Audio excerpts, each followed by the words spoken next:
Marriage is practiced in every culture, and there are many different religions in India, each with their own culture as well as tradition.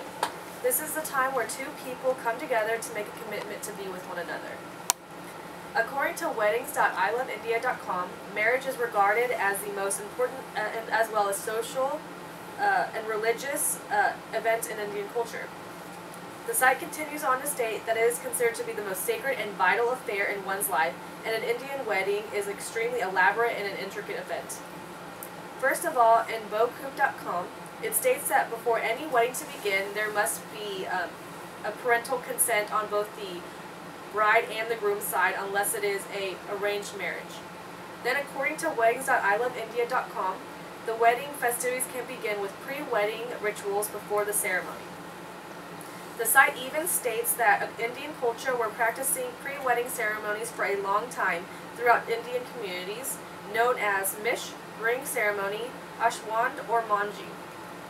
These engagement ceremonies are closely celebrated in the same manner in almost all the regions, with exception to their own community and family rituals. In the site wedding.iloveindia.com, they explain that the engagement ceremony is the first formal of the upcoming wedding. This is the time where the families are introduced to one another, and they give gifts, sweets, and along with good wishes to one another. In the mendiaworld.com site, henna is applied to the bride and close family members as a means of celebration days before the wedding occurs. Secondly, it is apparent that India is a very large continent, where people follow different customs and traditions due to the region. With this in mind, the wedding attire does not differ.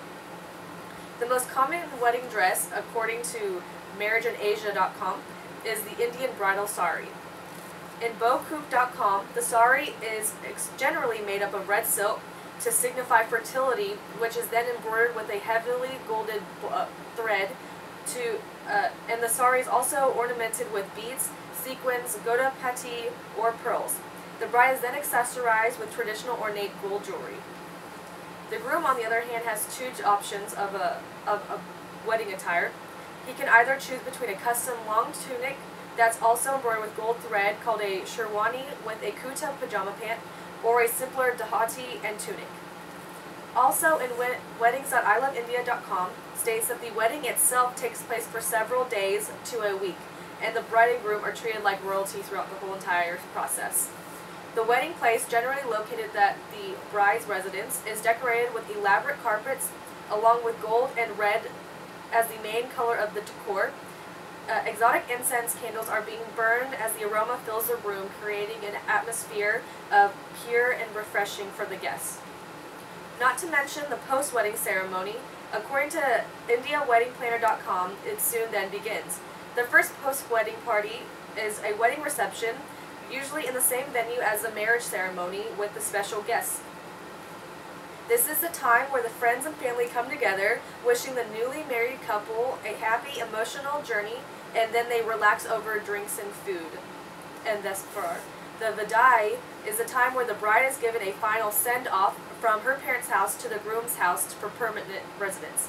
The bride's father then gives her hand to her husband and tells him to take care and protect his daughter.